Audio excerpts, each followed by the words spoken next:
I'm here with head men's and women's cross country coach Mike Frucci. And Mike, today your schedule comes out. It's a very good schedule, a lot of close events and some pretty good travel events as well. What were your thoughts on putting together the schedule? It's kind of fun when you put together a schedule. I mean, you have your meets that you have to have, and then how are you best going to prepare your team? There were some, hiccups, and this year the schedule flipped forward a weekend, so it took a 1 week out of the cross country season, and every 7 or 8 years that happens. So had to kind of look at what would work. But the kids had a lot of good meets last year. Louisville was one that was a favorite when I always at the end of the year talk to the kids about meets that they enjoyed the most. That was high on their list, so we wanted to go back to Louisville, and then just kind of worked outward from there. But it's a solid schedule, and we'll challenge the team, get them ready for the end of the season. Now, you have some more local events like the Walt Crawford Open hosted by Eastern Illinois. Louisville's not that far away. Ball State's right down the road. Illinois, even in Champaign's not that far. How important is it to have events close for the team that maybe parents and family can go to more easily? Yeah, it's great to have support. So, I mean, the closer you are, the more support we typically have. Although I would say we've had parents that travel really well.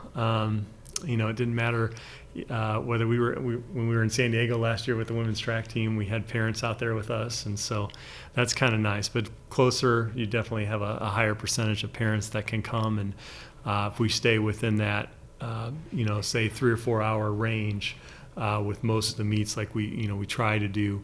I think that gives a great opportunity for our parents to come. And some of our kids are from, Wisconsin and Illinois and Ohio, and so some of these meets are very close to where their homes are. So we definitely expect support, and we've had a lot of it over the last several years. So. And then second week of the season, or second meet of the season, you go down to Gainesville, Florida to compete at University of Florida.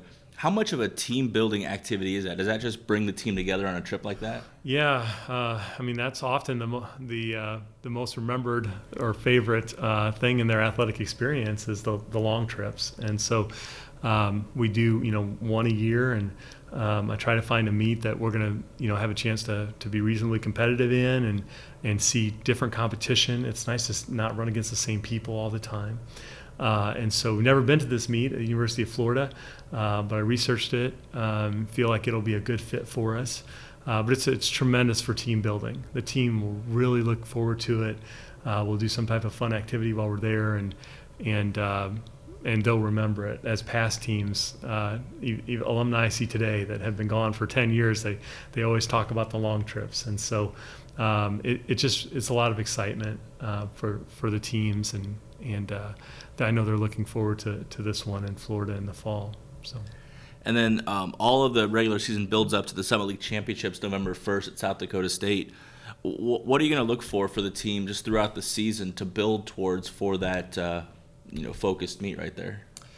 Well, it's a team sport in cross country, and so I think throughout the regular season you have to build that team piece by piece. The 5 scorers, the 6 and 7 displacers, and have that team really come together, and it doesn't always start that way. You have certain pieces that are in place and other pieces you have to work on throughout the year, so at the end of the year you can be a cohesive unit.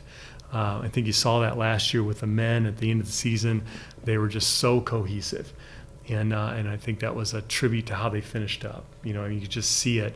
There were 7 guys that were really doing great work together that got them some victories at the end. It wasn't about individual great stars. It was about 7 guys really working hard together, and same thing with the girls. So it'll be a building experience throughout the year to really knit that team together and build a great team at the end of the season that can put 6 or 7 people in front of other teams' 4th runner and this kind of thing. It really is a team effort to accomplish that, and we'll build that throughout the year.